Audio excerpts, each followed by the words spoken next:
There is going to be a big distress that is going to come into Asia. A big disease, distress of disease is coming. The Lord took me into a hospital. There's a very big distress there. You see a lot of people swarming into the hospital. I see the lack of equipment now.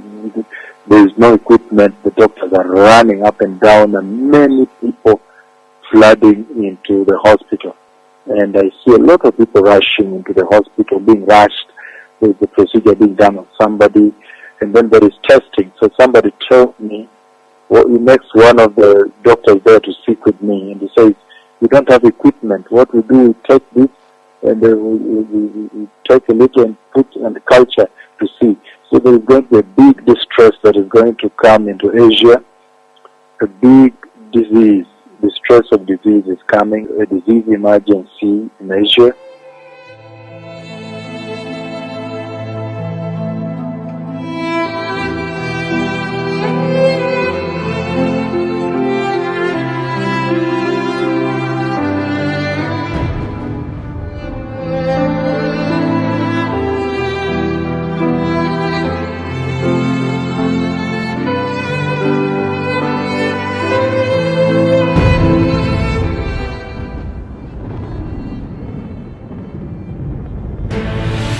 This is CNN Breaking News.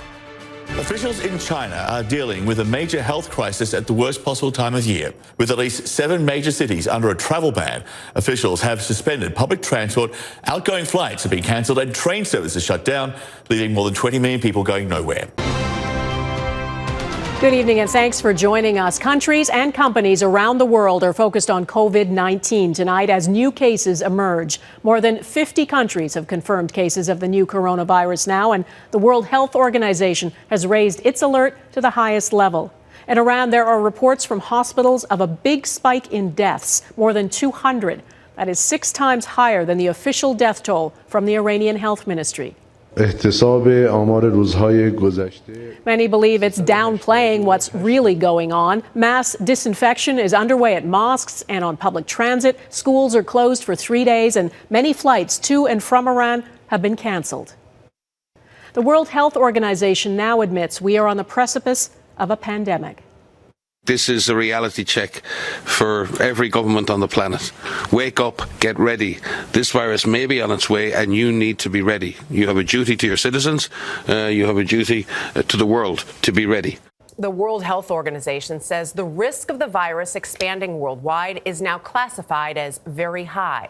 And there are new cases of the disease here in the United States.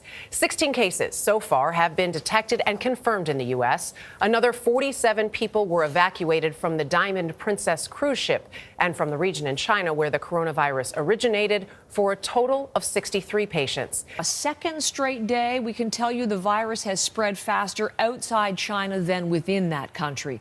There are hundreds of new cases reported throughout the rest of the world. So here is the updated map. There are 50 countries and regions now affected. And as you can see, there's COVID-19 cases reported in every continent except Antarctica. Denmark, Norway, Estonia, North Macedonia, Romania, Georgia, Pakistan have all reported their first cases in the last 24 hours. South Korea remains the country with the most infections outside China. It had a surge in around 500 new cases, so its total has risen to more than 1,700, the country reporting a 13th death today.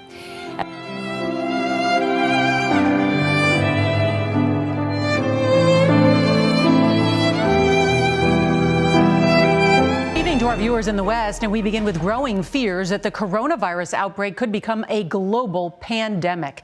Today, the World Health Organization raised its risk alert to very high and questioned whether hospitals were ready for this public health emergency. Wall Street had another sell-off, the Dow closing down more than 350 points today and more than 3,500 for the week. That's a drop of more than 12%. The Dow Jones Industrial Average was clobbered for a 7th straight day. The key stock index lost 3,500 points this week, wiping out more than $3 trillion worth of value. value. This has happened fast and furious, and there's way more unknowns than there are known. The travel industry could suffer as well, losing potentially more than $46 billion a month, as United Airlines announced it's suspending service to major hubs in Asia. Americans are canceling more trips, while travel insurance demand jumped 60%. The coronavirus outbreak blamed for killing more than 2,600 people is now having its most acute impact on financial markets around the world. We expect more turmoil today after coronavirus fears sent the Dow Jones Industrial Average down almost 1,200 points. Now, that is the biggest one-day point drop ever. The Dow has lost more than 2,600 points since Monday, about 10% of its value. The worldwide coronavirus outbreak has topped 82,000 cases in at least 52 countries. California has quarantined more Americans over what's suspected to be the first U.S. case with unknown origin. To date, more than 83,000 cases have been reported worldwide, the vast majority in China. Cases have been confirmed in 53 nations. The virus is blamed for more than 2,800 deaths so far since it was first reported late last year. This morning, the State Department is urging Americans to reconsider travel to Italy, where there are more cases than anywhere outside Asia. As efforts to contain the virus continue around the world, an investigation by BBC Persian suggests the number of coronavirus deaths in Iran could be more than 200, way above the official figures. State television there has confirmed 295 new cases in the past 24 hours. Meanwhile, health officials on the west coast of the United States say there are 3 unexplained cases there. Rich Preston reports. The number of countries reporting new incidents of COVID-19 continues to rise. New Zealand, Lithuania and Iceland are amongst the latest to confirm their first cases. The World Health Organization has upgraded the global risk of the virus to its highest possible level. At least 210 people are reported to have died in Iran. As authorities there try to get control of the situation, Friday prayers were cancelled for the first time in 40 years. Worldwide, there have been more than 2,500 deaths from this strain of coronavirus. And in Iran, where there have been close to 100 cases and the death toll is 15. The outbreak is centred around the city of Qom, close to Tehran.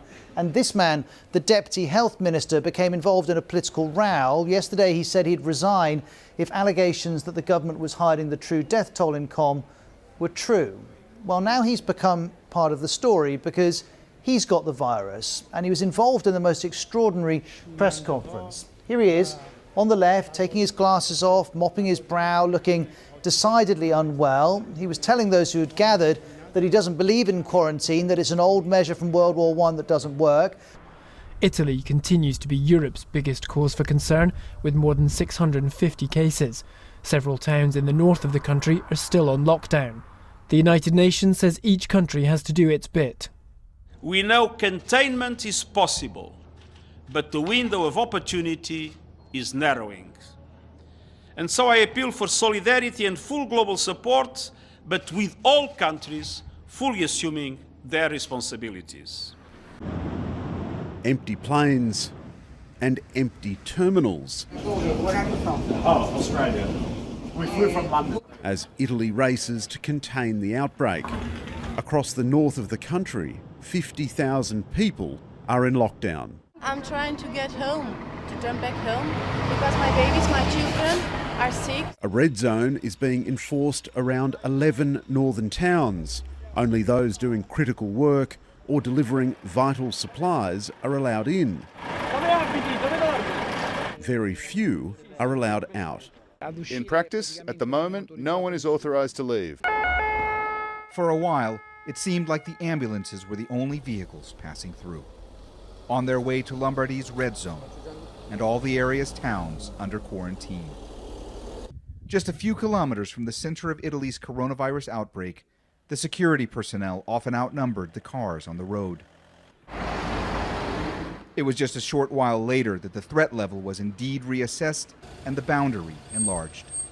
The sense of alarm here is only growing. We've seen many ambulances go in and out of the quarantined area these past few hours, and in the last 30 minutes, we've had to move about a kilometer down the road after authorities decided to expand the red zone.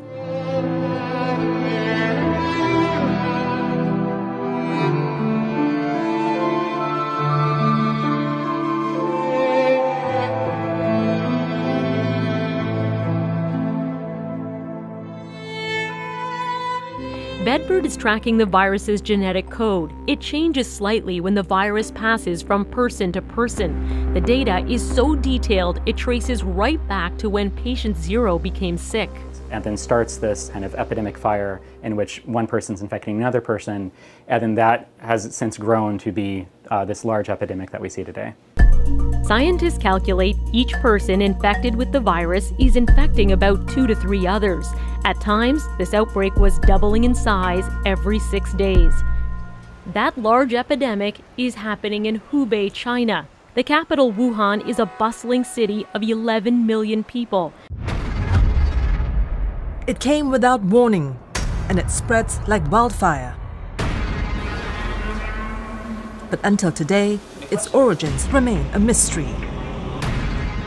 The 2019 novel coronavirus is very unusual because it seems to spread much easier between both of us, between individuals.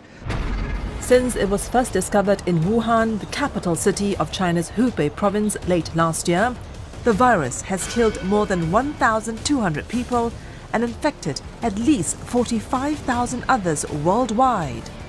For every single person who is affected, it seems as if there's going to be up to 3 or maybe 4 other persons who could also be affected. Coronavirus, or now more appropriately, it's called SARS-CoV-2. That's the name of the virus that's responsible for the COVID-19 outbreak. Wuhan, China is the epicenter of this epidemic, but some experts like Dr. Anthony Fauci of formerly the CDC, now NIH, is saying that we're on the verge of a pandemic.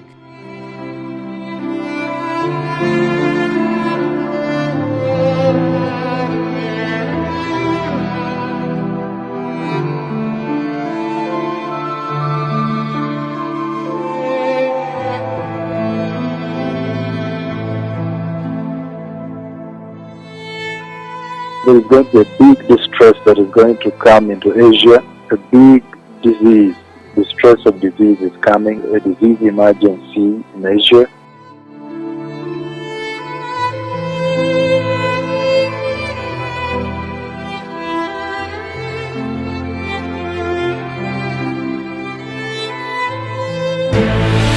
This is CNN Breaking News. We have an update on the spread of the deadly coronavirus. Now, a short time ago, the World Health Organization declared the outbreak an international public health emergency. The organization's Director General explains why they've taken this step. The main reason for this declaration is not because of what is happening in China, but because of what is happening in other countries.